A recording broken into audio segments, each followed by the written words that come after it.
This is my best single-player games tier list, ranked entirely on my personal experience with each game. Every entry is placed from masterpiece down to trash, based on how it felt to play and leave behind. Let's dive right in.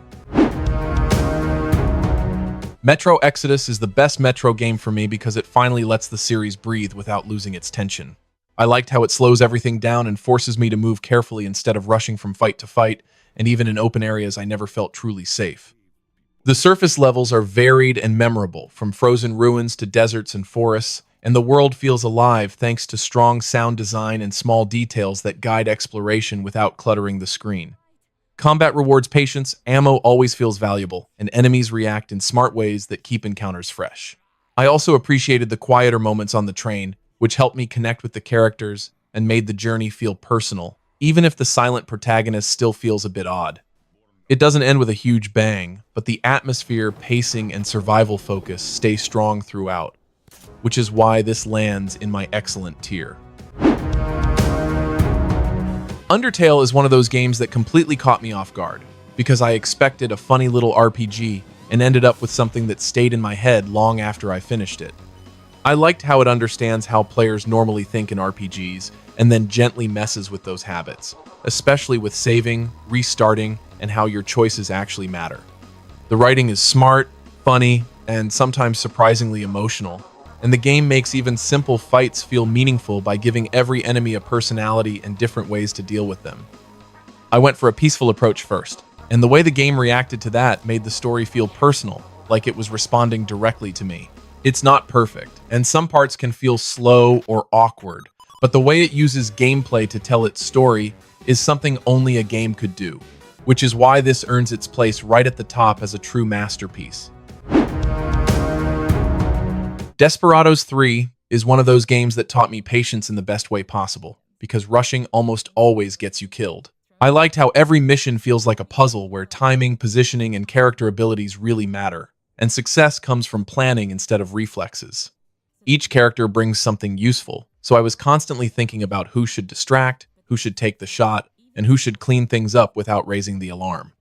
There's a lot of trial and error, and I definitely reloaded more times than I can count, but every failure felt fair and pushed me to rethink my approach.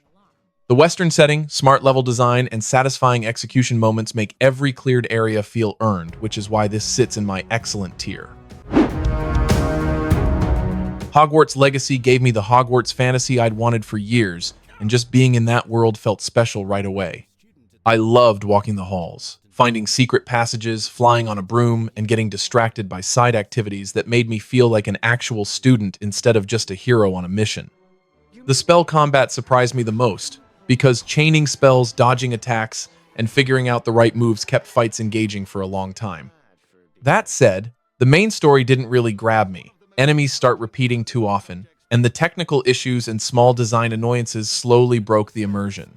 It does a lot right and clearly understands the fantasy, but it doesn't fully come together as a complete package, which is why I'm placing this one in my good tier rather than higher. Return of the Obra Dinn is one of the few games that truly made me feel like a real detective, instead of someone following markers and hints. I loved how it trusts me to observe, listen, and think, using small details like accents, clothing, positions, and relationships to piece together what happened on the ship.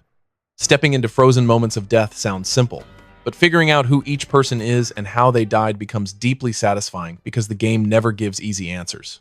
It can be slow at times and a bit demanding on your attention, but every correct conclusion feels earned in a way most games never manage.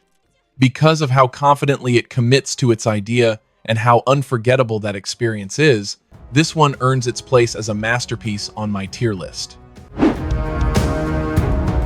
Doom Eternal made me feel powerful in a way very few single-player shooters ever manage, but it never lets me relax for even a second. I loved how fast and demanding it is because every fight pushes me to move better, think faster, and use my full kit instead of relying on one weapon. The combat feels like a controlled rush, where dashing, jumping, and managing resources all matter just as much as aim. It constantly teaches you how to play smarter, and when everything clicks, it feels incredible.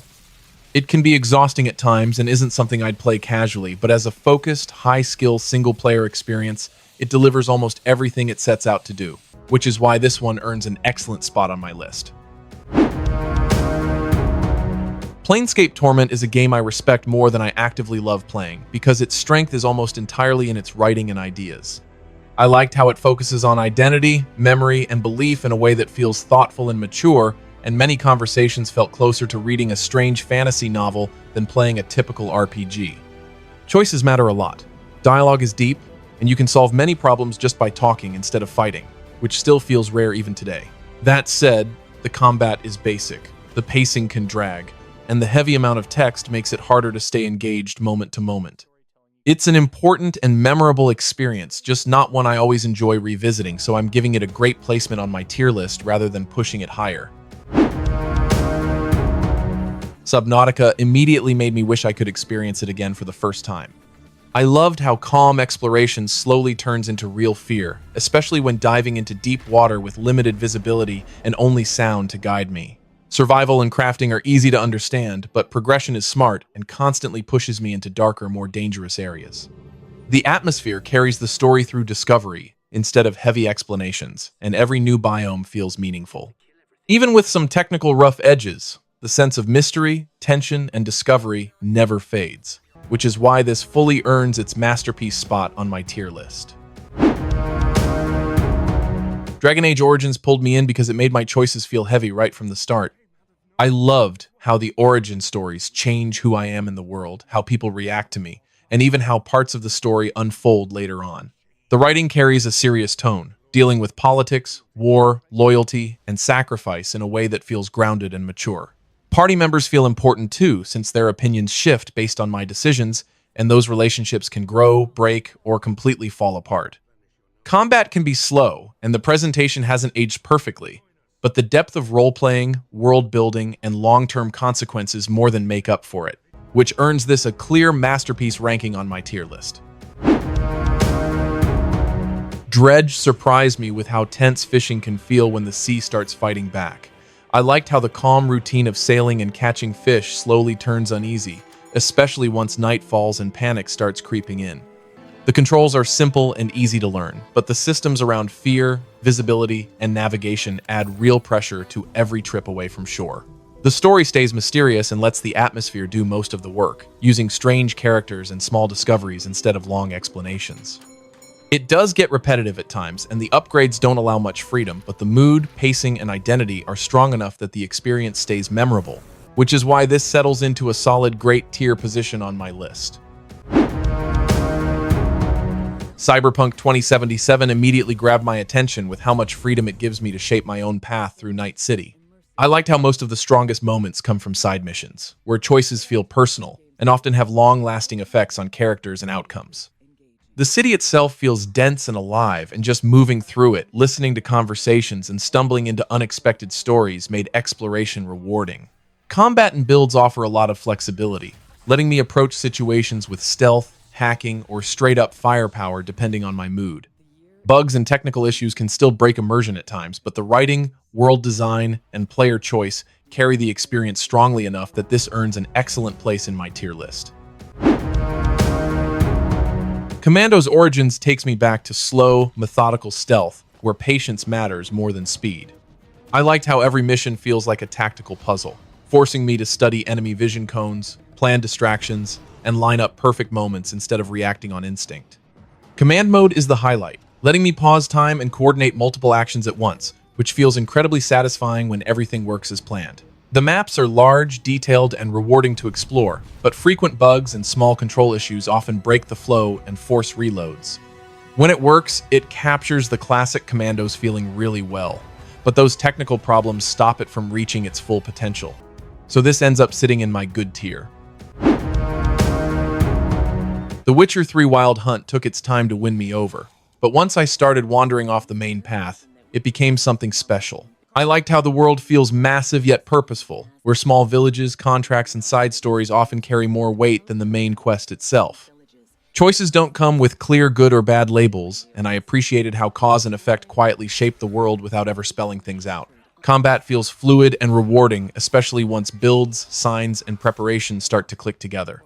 The main story can drag and lean too much on errands, but the writing, atmosphere, and long-term consequences elevate the experience, which is why this earns a masterpiece ranking on my tier list. Dark Souls Remastered earns my respect more than my comfort, and that's exactly why it stands apart. I liked how it refuses to explain itself, pushing me to learn through observation, failure, and careful attention instead of tutorials or markers. Every shortcut unlocked and every boss defeated feels earned, because the game never bends to make things easier. The world design is tightly connected, oppressive, and memorable, using atmosphere and silence to tell its story rather than dialogue. It can feel punishing, demanding patience and repetition that won't work for everyone, but its confidence, influence, and precision are undeniable. And that commitment to its vision is why it deserves a masterpiece place on my tier list.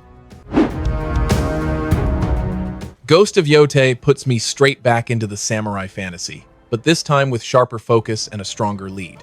I liked how Atsu feels more human and rough around the edges, and her revenge-driven journey keeps the story grounded even when it follows familiar paths.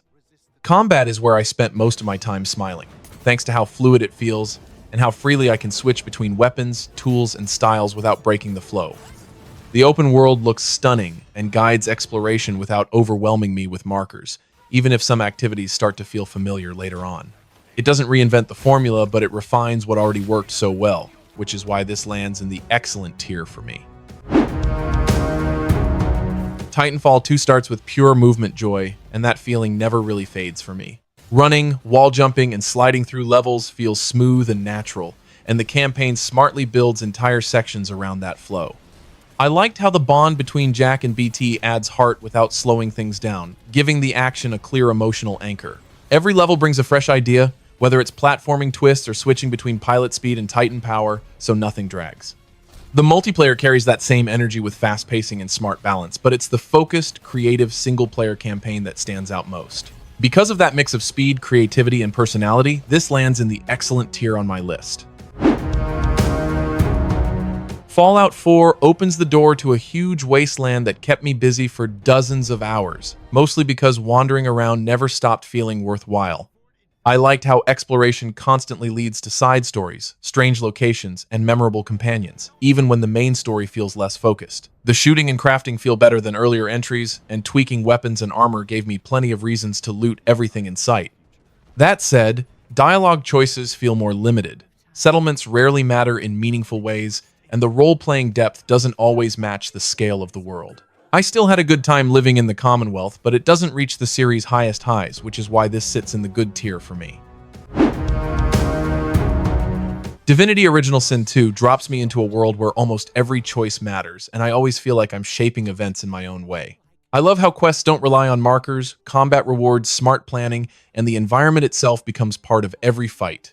Talking to characters, animals included, often leads to strange, memorable outcomes, and party members can clash in ways that actually change the story. The turn-based battles stay tense because positioning, elements, and timing all count, not just raw stats. Even after finishing it, I know there are entire paths and outcomes I still haven't seen, which is why this earns a masterpiece tier spot for me, sitting at the very top without question. Kingdom Come Deliverance starts with me as a weak, untrained nobody, and I really feel that struggle in every fight and conversation. I like how nothing is rushed here. Learning to fight, read, or even talk properly takes time, and progress comes from practice, not shortcuts. The world reacts to how I look, what I wear, and how I behave, which makes every decision feel grounded. Combat stays tense because skill and patience matter more than numbers, and winning a fight actually feels earned. Bugs and rough edges do get in the way sometimes, but the realism, slow growth, and historical detail make it worth pushing through, which is why this sits comfortably in my excellent tier as a hard-earned and memorable experience. Pathologic drops me into a city that keeps dying whether I help or not, and that feeling never lets up. Time moves forward on its own, people get sick, plans fail, and I'm constantly forced to choose who matters today and who won't make it tomorrow. Walking through the streets feels slow and uncomfortable on purpose, and every task costs something: health, hunger, trust, or time. The writing is strange and often hard to follow, but the ideas behind it are bold and unforgettable, with the city almost acting like a character itself. It's rough, broken, and sometimes frustrating, but the pressure, atmosphere, and meaning behind every choice stay with me long after I stop playing, which is why this stands in my masterpiece tier as a deeply unsettling and unforgettable experience. Starfield starts with big promises, but the longer I play, the more those promises fall apart. I like the ideas here: space travel, factions, shipbuilding, but everything feels chopped up by loading screens and menus. Exploring planets rarely feels meaningful, space travel lacks freedom, and even simple things like maps and inventory management fight me at every step. Combat works, but it never stands out, and too many systems unlock far too late to stay exciting. There are good quests buried in here, but I have to push through boredom and friction to reach them, which ruins the sense of discovery. Because of that constant struggle between ambition and execution, this lands in my trash tier as a huge missed opportunity. This war of mine puts me in charge of ordinary people just trying to survive, and nothing here ever feels safe or predictable. Every day is about tough choices: who eats, who rests, who risks their life at night, and the consequences always linger. I like how survival isn't just about resources, but about morale, guilt, and emotional breakdowns that slow everything down. Even when I feel stable, a single bad night can undo days of careful planning, and there's no clean reset for those mistakes. The atmosphere, music, and constant pressure make every small success feel meaningful, while losses stay heavy. Because it treats war as messy, unfair, and deeply human, this earns a masterpiece tier spot as an experience that stays with me long after I stop playing. Grand Theft Auto V drops me into a huge sandbox where chaos, satire, and freedom constantly collide. I like how the world never feels empty, whether I'm chasing a mission or just driving off-road to see what's at the top of a mountain. Switching between Michael, Franklin, and Trevor keeps the pacing fresh and lets the story jump between crime drama, dark comedy, and pure madness without falling apart. The writing hits hard with its take on modern America, and the small details, radio shows, random events, strange NPCs make the map feel alive even when I'm doing nothing important. It doesn't always let me solve missions my own way, but the scale, variety, and personality are hard to ignore, which is why this lands comfortably in the excellent tier as a single-player experience I keep thinking about long after finishing it. Atom RPG takes me straight back to classic CRPG design, with slow-paced exploration, heavy reading, and choices that actually matter. I like how many quests let me talk, sneak, or think my way through situations instead of forcing combat, while still making sure I'm ready to fight when words fail. The Soviet post-apocalyptic setting gives it a different tone from similar games, mixing dark themes with strange humor and political satire. Character building feels deep but unforgiving, and bad decisions early on can come back to haunt me much later, which makes planning feel important. It doesn't try to reinvent the genre, but it understands exactly why people love this style, earning its place in the great tier as a solid old-school RPG that respects player choice. Baldur's Gate 3 starts with freedom, and it never lets go of it. I feel like every problem has multiple solutions, whether I'm talking my way out, using the environment, or setting up a smart combat plan. The characters matter a lot to me because they react to my choices, grow over time, and sometimes push back when I do something they don't agree with. Combat stays tense and creative, forcing me to think instead of relying on a single tactic, while the writing keeps surprising me with emotional moments and long-term consequences. Almost nothing feels wasted, even far from the main story, and by the end it feels like a full journey shaped by my decisions, which is why this easily sits in the masterpiece tier as a CRPG that raises the bar for the entire genre. Uncharted Legacy of Thieves collection is a polished reminder of why the Uncharted series sits at the top of cinematic action-adventure games. The mix of globe-trotting spectacle, confident pacing, and character-driven storytelling still works incredibly well, and both campaigns feel just as fun and well-structured now as they did at release. On PC, the visual upgrade and rock-solid performance elevate already excellent games into their best playable form, with detailed environments, smooth combat, and strong controller support making every set piece land. While it doesn't reinvent anything, it doesn't need to. This collection delivers two standout adventures at their absolute peak, earning its place in the great tier as a definitive way to experience Uncharted at its finest. Stalker 2: Heart of Chornobyl puts me back into a world that feels harsh, lonely, and dangerous from the very first step. I'm constantly managing ammo, health, radiation, and gear while moving through an atmosphere that feels heavy with tension, especially during dark nights and violent storms in the zone. The world design and sound work pulled me in hard, and exploring abandoned places never felt safe or predictable. Combat can be intense and satisfying, but enemy behavior and technical problems often get in the way, breaking immersion more than once.